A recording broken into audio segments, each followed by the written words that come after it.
Hello students, please subscribe the channel, drop a like, share and comment.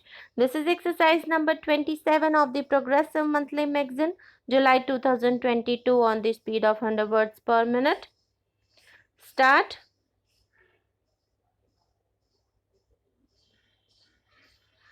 Honorable Speaker Sir, due to the pandemic-induced closure of schools, our children, particularly in the rural areas, and those from scheduled castes and scheduled tribes and other weaker sections have lost almost 2 years of formal education.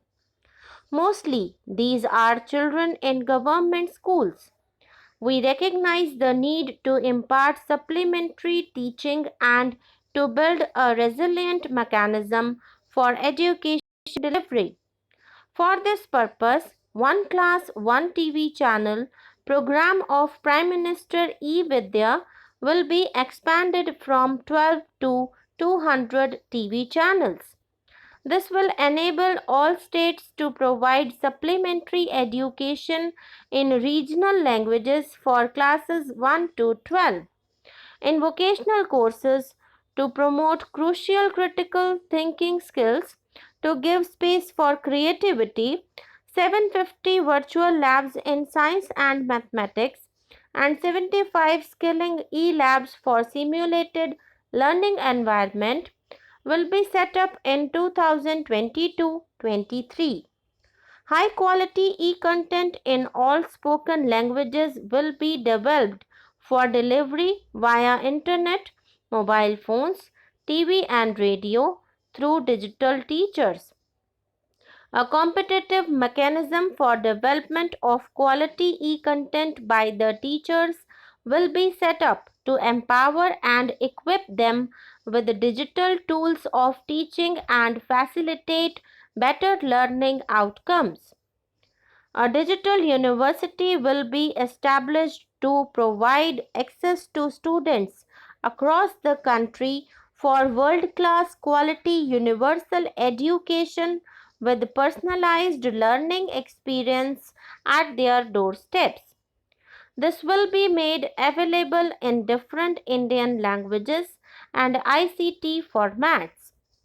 The university will be built on a networked hub-spoke model with the hub building cutting-edge ICT expertise. The best public universities and institutions in the country will collaborate as a network of hub spokes. An open platform for the national digital health ecosystem will be rolled out. It will consist of digital registries of health providers and health facilities, unique health identity, consent framework, and universal access to health facilities. The pandemic has accentuated mental health problems in people of all ages. To better the access to quality mental health counseling and care services, a national tele-mental health program will be launched.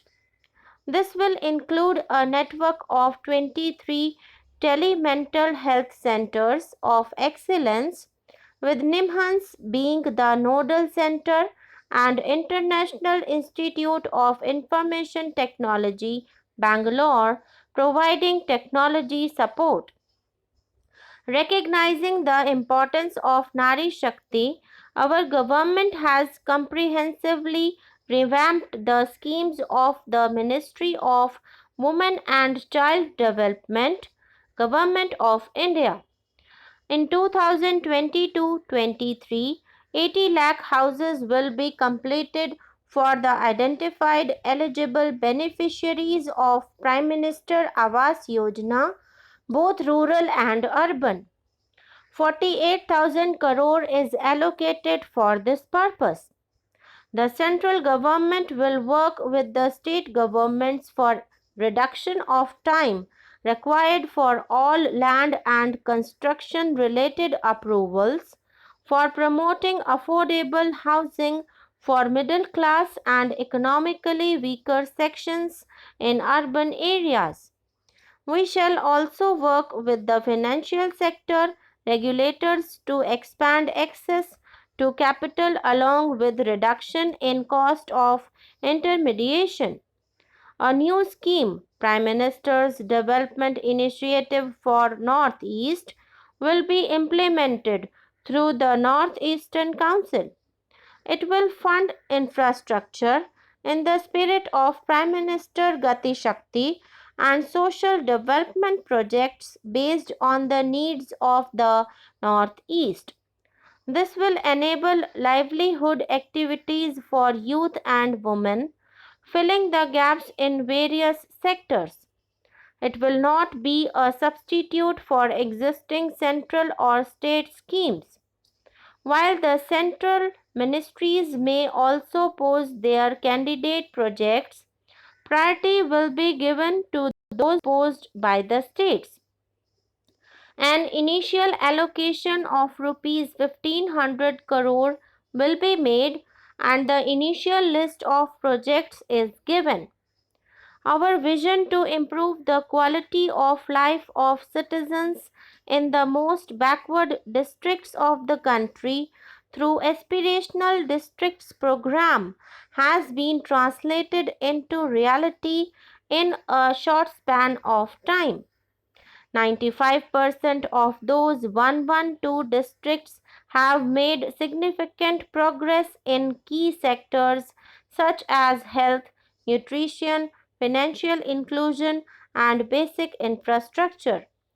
They have surpassed the state average values.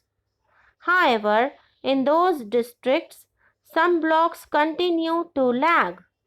In 2022-23, the program will focus on such blocks in those districts. Border villages with sparse population, limited connectivity, and infrastructure often get left out from the development gains. Such villages on the northern border will be covered under the new Vibrant Villages program. The activities will include construction of village infrastructure, housing, tourist centers, road connectivity, provisioning of decentralized renewable energy to home access for Doordarshan and educational channels, and support for livelihood generation. Additional funding for these activities will be provided. Existing schemes will be converged.